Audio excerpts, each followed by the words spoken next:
Maganda at mapagpalang araw, DJ Shan here! Huwag kalimutang mag-like, comment at mag-subscribe para sa araw-araw na Tagalog facts at mysteries na dagdag kaalaman. Tandaan, knowledge is power. Sa panahon ngayon, lahat na ata ng klase ng scam ay nababalitaan mo na. Pero sa kwentong ito, hindi mo akalain na ang diskarte ng isang babae ay makakapang-scam ng 2.1 million pesos. Oo, tama ang iyong rinig. Ang babae ay mula sa Amerika at sinasabi niya sa kanyang mga followers sa TikTok na siya ay may malubhang karamdaman. Maraming sakit na nakapangloko ng halos 439 na mga katao. Ang babae nga ay kinilalang si Madison Russo o Maddie, 20 years old na isa lang estudyante. Si Maddie ay nag-aaral sa St. Ambrose University. Taong 2022, nagsimula si Maddie na mag-post sa kanyang mga social media accounts tungkol sa kanyang kalagayan. Si Maddie ay laging nilalagnat at may nosebleed noon kaya siya ay nagpapacheck up. Isang araw, habang siya ay nasa klase, nakatanggap si Maddie ng tawag mula sa Iowa City Oncology. Lumabas siya ng kanyang classroom at nakinig sa sinasabi ng nasa kabilang linya. February 10, 2022, si Maddie ay na-diagnose ng sakit na pancreatic cancer. Matapos ang ilang buwan ay na-diagnose naman siya ng sakit na leukemia. Nagulat si Maddie sa narinig dahil napakabata pa niya para pagdaanan niya iyon at hindi niya matanggap na may malala na pala siyang sakit. Ayon kay Maddie, binigyan siya ng doktor ng 11% survival rate at 5 taon na lamang umano ang itatagal ng kanyang buhay. Pagkatapos ay nakitaan ng mga doktor si Maddie ng isang spinal tumor. Halos kasing laki ng isang bola ng football ang tumor sa likod ni Maddie. Hanggang sa may isang post tungkol sa pinagdadaanan ni Maddie sa GoFundMe, isang online fundraising platform. Ayon sa post, ang diagnosis ng cancer ni Maddie ay napakahirap para sa kanyang pamilya. Tulad daw ng anumang diagnosis ng cancer, ang medical expenses, gas, pagkain ay nagiging pabigat para sa pamilya ni Maddie. Dagdag pa sa post, nanawagan siya sa kung sino man ang makapagbibigay ng donasyon kay Maddie ay magiging malaking tulong daw para sa kanyang mga gastusin. Sa isa pang interview, sinabi ni Maddie na noong February at October 2022 ay sumailalim na siya sa 15 rounds ng chemotherapy at 90 rounds ng radiation. Sa gitna ng lahat ng ito, mataas pa din ang grade ni Maddie. May part-time job at nagugol pa nga sa mga libre niyang oras. Madalas napupuri ng mga netizen noon si Maddie dahil sa galing niya sa pagme-makeup. Madalas din tinatanong si Maddie ng mga tao kung ano ang special na vitamins niyang ginagamit at iniinom dahil tila mukha siyang walang sakit. Marami namang nakapansin bakit malago, maganda at mahaba pa din ang buhok ni Maddie kahit na ang sabi niya ay sumailalim na siya sa mga chemotherapy. Isang beses ay nag-post si Maddie ng picture ng kanyang aso na may purple scarf na may hashtag na Team Maddie. Isang hashtag na ginawa ng mga supporters ni Maddie sa social media na nag-share ng mga kanyang kwento. Sinishare din ni Maddie ang mga picture niya na may nakakabit pa ngang mga aparato para sa kanyang cancer at leukemia. Bukod doon, marami din siyang ibinabahagi na mga karanasan sa mga sintomas ng kanyang nararanasan sa kanyang sakit. Sa kabuuan, nakakuha si Maddie ng $30,000 o 1.6 million pesos mula sa lahat ng donasyon na natatanggap niya para sa kanyang sakit. Pero ng January 11, 2023, nagbago ang lahat para kay Maddie.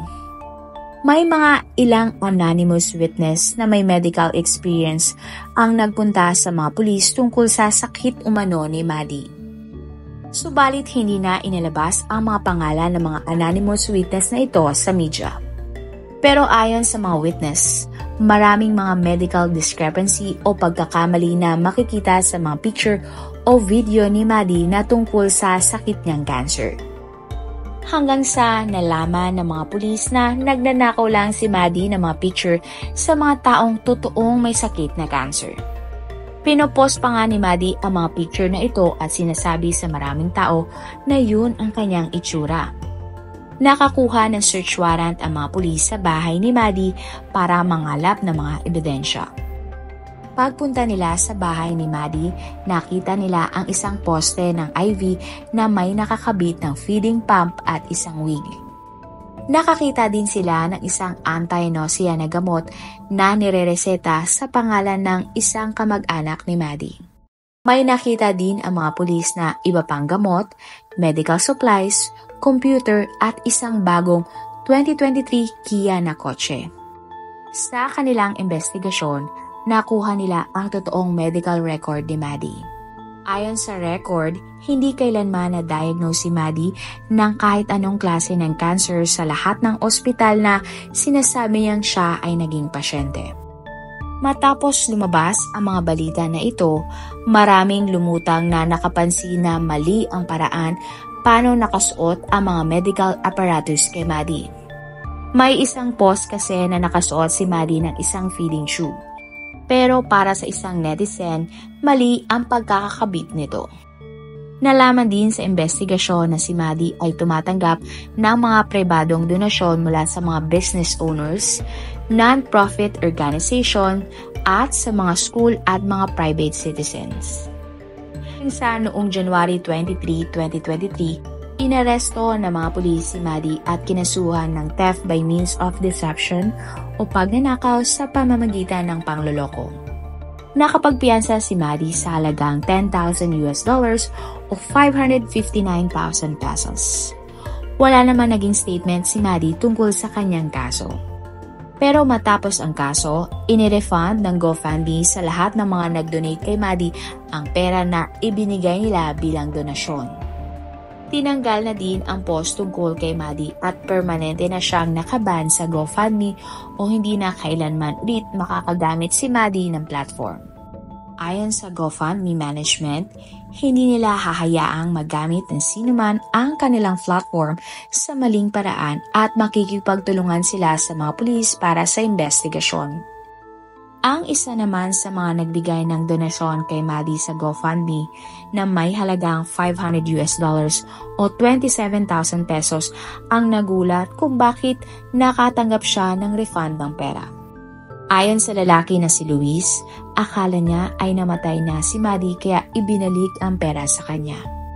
Nang marinig kasi daw ni Luis ang kwento ni Maddie, awang-awa siya dito. Kaya sa maliit na halaga na meron siya, i-donate niya sa GoFundMe account ni Maddie ang 27,000 pesos.